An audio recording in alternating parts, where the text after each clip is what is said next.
એસીના કારીગરને 22,000ની લાલચ આપી મહિલાએ બેંકની કીટ આપવા લખનઉ મોકલ્યો હતો। ડિજિટલ અરેસ્ટનો શિકાર બનેલા બેંક ઓફ બરોડાના નિવૃત્ત સિનિયર મેનેજરે 1,05,00,000ની રકમ ગુમાવી હતી। આ ગુનામાં શેરબજારનું કામ કરતી અમદાવાદની મહિલા અને તેના સાગરીતને સાયબર ક્રાઇમે દબોચી લીધા છે। વધુમાં મહિલા આરોપી કૈલાશ ભંડેરીએ પોતાનું કરંટ બેંક ખાતું 2 લાખ રૂપિયા કમિશન લઈ યુપીના હુસૈનને મોકલી આપ્યું હતું। હુસૈનને કરંટ ખાતાની કીટ આપવા માટે કૈલાશ ભંડેરીએ રિદ્ધેશ અંટાળાને 22,000ની રકમ આપવાની લાલચ આપી હતી। સાયબર ક્રાઇમે આ ગુનામાં મહિલા આરોપી કૈલાશ અનિલ ભંડેરી ઉંમર વર્ષ 46 રહે ઇન્દ્રજીત પાર્ક સોસાયટી નિકોલ ગામ રોડ અમદાવાદ મૂળ રહે દીતલા ગામ અમરેલી અને રિદ્ધેશ રમેશ અંટાળા ઉંમર વર્ષ 30 રહે સહજાનંદ એવન્યુ નિકોલ અમદાવાદ મૂળ રહે ગીગાસણ ગામ અમરેલીની ધરપકડ કરી છે। જ્યારે આ ગુનાનો સૂત્રધાર હુસૈનને શોધવા માટે પોલીસની ટીમ ઉત્તર પ્રદેશના મુઝફ્ફરાબાદ ગઈ હતી। જોકે તે હાથમાં આવ્યો ન હતો। બાકી હુસૈન પકડાય તો ડિજિટલ એરેસ્ટનો શિકાર બનાવતી ગેંગના માસ્ટર માઇન્ડનો પર્દાફાશ થઈ શકે તેમ છે। વધુમાં પોલીસે જણાવ્યું કે આરોપી રિદ્ધેશ પહેલા કૈલાશ ભંડેરી પાસે શેરબજારનું શીખવા માટે આવ્યો હતો, જેના કારણે તેની સાથે ઓળખાણ થઈ ગઈ હતી। હાલમાં રિદ્ધેશ એસી રિપેરિંગનું કામ કરે છે। મહિલાએ 22,000ની લાલચ આપી ફ્લાઇટમાં રિદ્ધેશને લખનઉ મોકલ્યો હતો। મહિલા અમદાવાદમાં ઓફિસ રાખી શેરબજારનો ધંધો કરે છે। અમદાવાદમાં શેરબજારનું કામ કરતી મહિલાએ ચીટરોને 2 લાખમાં એકાઉન્ટ આપ્યું। હવે જેલની હવા ખાશે। ઠગ ટોળકે નિવૃત્ત બેંક મેનેજરે કહ્યું કે મોબાઈલ નંબર બંધ ન થવા દેવો હોય તો ક્રાઇમ બ્રાન્ચ દિલ્હી પોલીસ પાસે એનઓસી મેળવવું પડશે। પછી ઠગે દિલ્હી પોલીસને કોન્ફરન્સમાં લઈ વાત કરાવી હતી, જેમાં તેણે કહ્યું કે હું દિલ્હી ક્રાઇમ બ્રાન્ચમાંથી સિનિયર ઓફિસર પ્રધાન રાજેશ વાત કરું છું। તમારા ઉપર મની લોન્ડરિંગનો ₹6,89,00,000નો કેસ છે, જેની તપાસ આઈપીએસ સુનિલ કુમાર ગૌતમ કરે છે।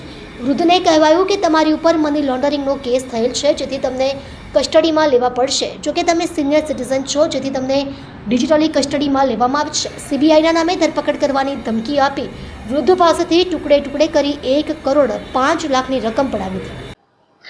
પોલીસ કમિશનર સર સુરત સિટીની સૂચના અનુસાર સાયબર ક્રાઇમ સેલ દ્વારા સુરત શહેરમાં જે નાગરિકો સાથે થતા વિવિધ પ્રકારના ફ્રોડ અંગે જે એફઆઈઆર નોંધવામાં આવે છે તે અંતર્ગત ચાલુ માસમાં 1 કરોડ 5 લાખ રૂપિયા જેટલી માતબર રકમનો ડિજિટલ અરેસ્ટ ફ્રોડ થયા અંગેની ફરિયાદી શ્રી દ્વારા સાયબર ક્રાઇમ સેલનો સંપર્ક કરવામાં આવતા તુરંત તેમની એફઆઈઆર નોંધવામાં આવી હતી।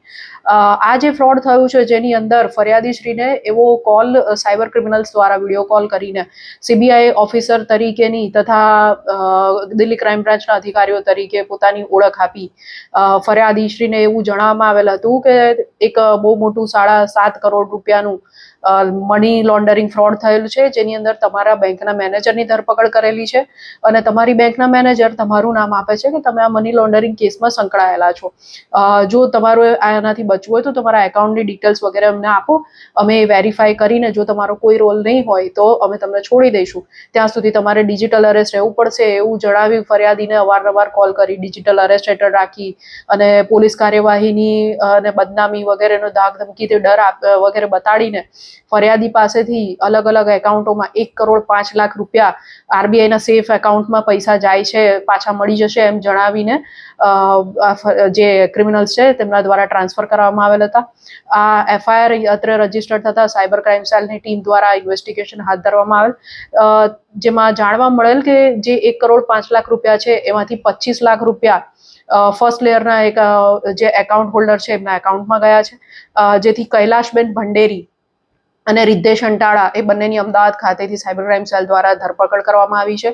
આ પકડાયેલા આરોપીઓ પૈકી કૈલાશબેન ભંડેરી છે એ શેર માર્કેટ ઇન્વેસ્ટમેન્ટ માટેનું ટિપ્સ આપવાનું વગેરેનું કામ કરે છે અને રિદ્ધેશ અંટાળા છે એમની પણ પોતાની એસી રિપેરિંગ વગેરેની ઓફિસ છે। કૈલાશબેન ભંડેરીએ પોતાનું એકાઉન્ટ બંધન બેંકમાં ખોલાવીને કમિશનથી રિદ્ધેશને આપેલ હતું, જેણે આગળ યુપી ખાતે ફરાર આરોપી જે છે હાલ વોન્ટેડ છે તેઓને પોતાનું એકાઉન્ટ આપેલ હતું, કૈલાશબેનનું એકાઉન્ટ આપેલ હતું। કમિશનના આધારે હાલ તેઓની વધુ પૂછપરછ ચાલુ છે।